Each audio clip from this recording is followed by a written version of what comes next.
Good morning. We got a lot on tap for today. It's going to be a big day. So this here is what we had raked last night when we were having moisture issues in that big field. This was too green also. We had a heavy dew last night, so I'm not taking a chance. I'm just heading this again. We'll have to rake it later.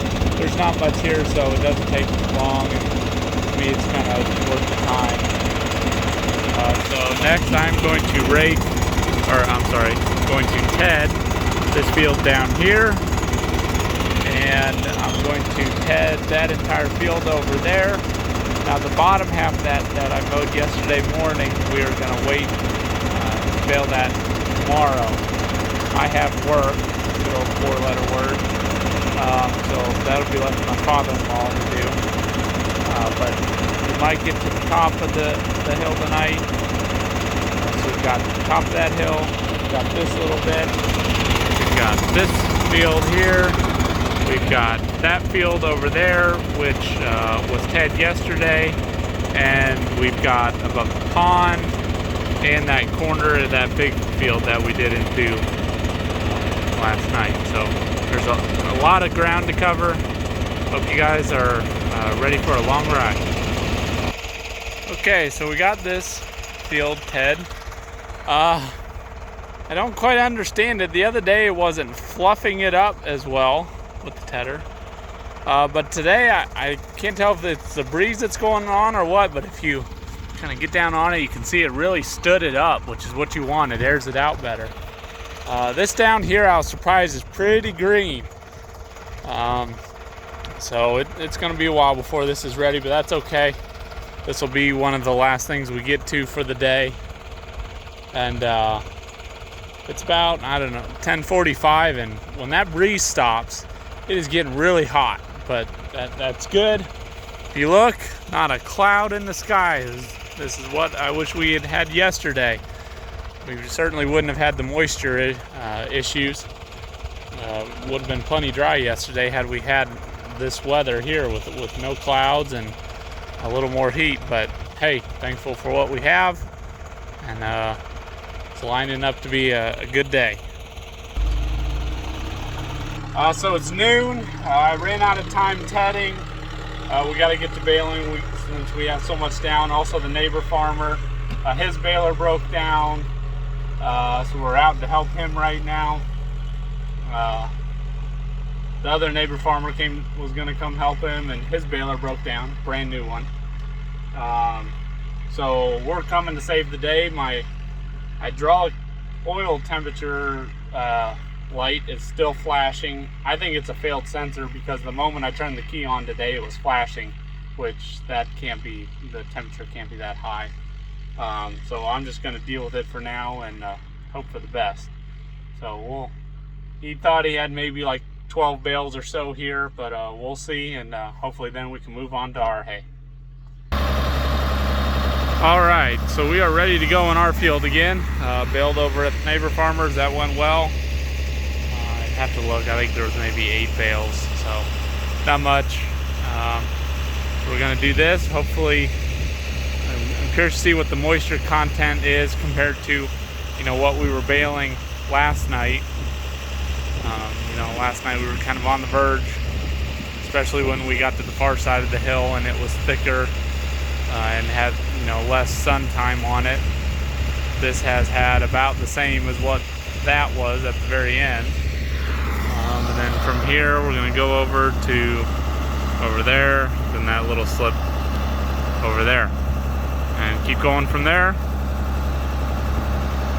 As you can see, I was showing you guys earlier, there wasn't a cloud in the sky, and now there are all kinds of clouds. Some of them don't even look great.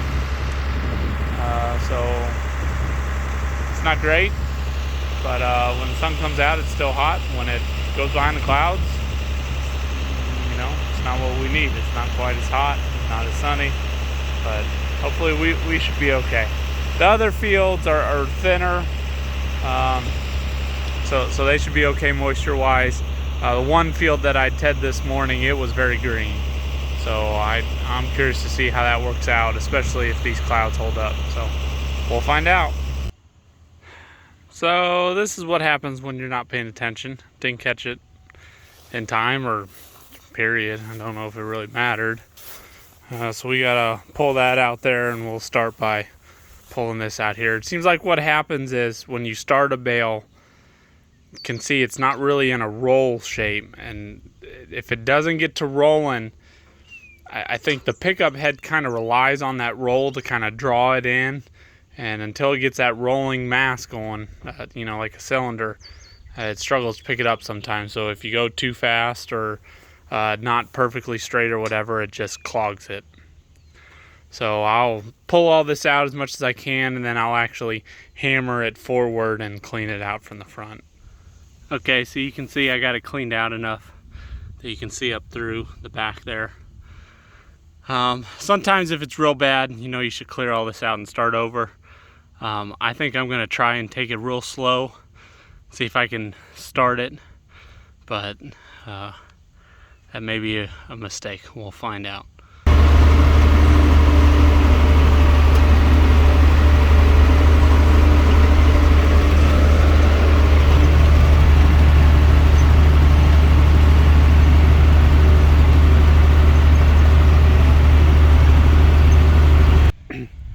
All right, we got all of that done. A couple small fields to go. So the first 2 fields are down, and I got 3 small portions to go. It'll still take some time. I had to stop for some twine and grab a bite to eat, even though I guess it's lunch for me, even though it's 3 o'clock, but still rolling, still got a lot to do. Okay, so we got field number 3 done. Got a couple bales up there up top. Man, it is such a beautiful day. Perfect weather for this. The clouds have lightened up a little bit, so we're getting some good sun. Moisture, I don't know if I can trust the monitor. It's reading 15%, maybe.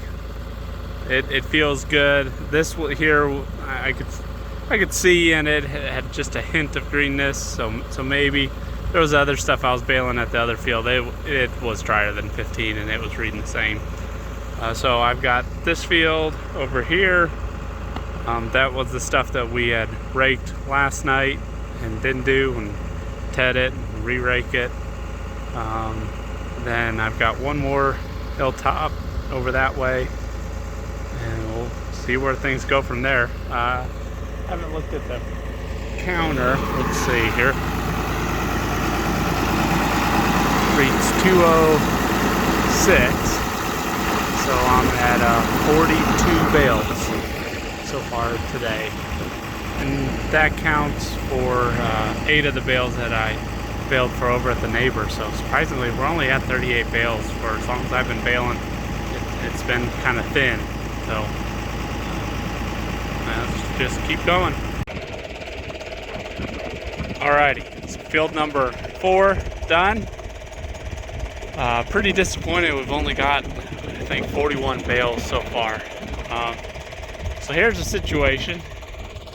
That top piece over there is all that is raked and ready to bale. This field down here is not raked because it was pretty green this morning. So I have got the 3010 hooked up to our old rake, and I'll get to why in a moment, so that while I am baling that hilltop, then this is drying. And that's important, at least for us, to rake it and then wait a while, because when you rake it, you know, even though we ted it, what is on the bottom will get flipped up on top, and then if it's still green, it'll dry up. So it's important to rake it, flip that up, and let what's underneath dry again. So I've got the old rake on because the 560, the Farmall 560 is what we have hooked up to our new rake. You know, the rake that I haven't even shown yet because I haven't been the one raking. My father-in-law has been. He can't rake right now because he's got some other commitments. Well, I went to get on the 560, and we're having fuel problems with that. There's a lot of gunk coming out of the fuel for some reason. and we don't know if it's in that tank or what, and something is clogging the petcock going into the sediment bowl. I know it's that because when I take the sediment bowl off, no fuel comes out. So rather than unhooking that and doing the whole, do-si-do, I just hooked up to our old rake. We had it out, and I'm gonna rake this, get this all ready, and then get back to baling.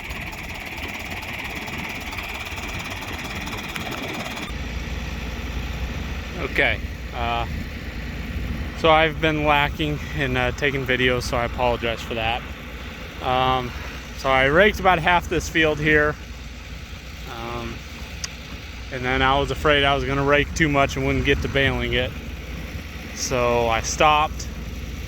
I baled the top of the other hill, which I might have a clip for you here.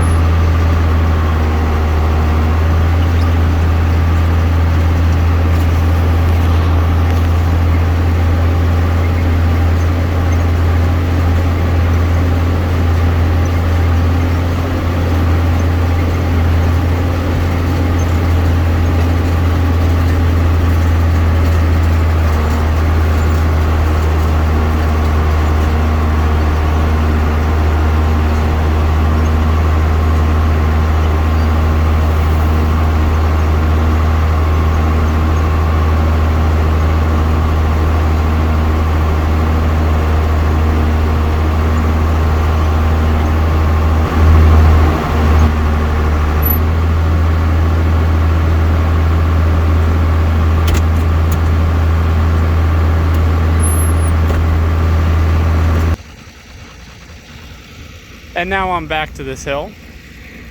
I think it's dry enough, we'll see. And bale at least what I have raked and go from there. So the sun is setting. I got everything baled that I had raked. So my father-in-law is coming with the rake, and he's just gonna rake in front of me. If it's high moisture at this point, we're just gonna throw some preservative on it. I mean, and just be done with this field. There's not much left. I've been reading 14-15% up until this point. So these bales are gonna sit outside, and so I thought I'd talk about the net wrap is what we wrap them with. So you can see we use twine on everything else.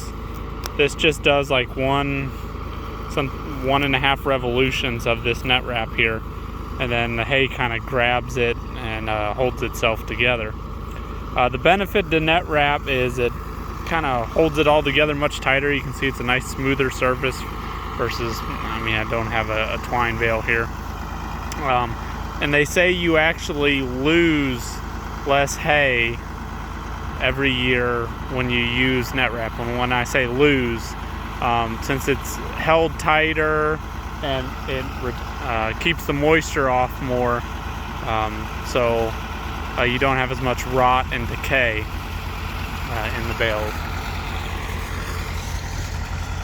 And here comes the man, the myth, the legend. Well, we're back at the shop. Decided to call it quits after all, and the baler clogged up. And as we were pulling it clean, we realized there was a bunch of hay on the inside up in the belt where it shouldn't be. And let's just say we were close to a baler fire because as we were pulling it out, it was hot to the touch. So glad we caught that. I'm dirty, I'm tired, I'm ready to go home. Over 2 days, we did 126 bales, so not bad. My father-in-law will finish it tomorrow. I'll let you know later how that goes. I have a job to go to. So yeah, after going at it for 10, 11 days now, almost every day to some capacity, even if it was just the evenings after work and things, it's been tiring. So a little bit to go to tomorrow that he'll finish. We've got the 2 more fields that'll be silage, and those fields are typically pretty easy. And then we'll be done with first cutting here on the farm. We may help out with some neighbors a little bit that we farm with. So we'll see how it goes. Have a good night.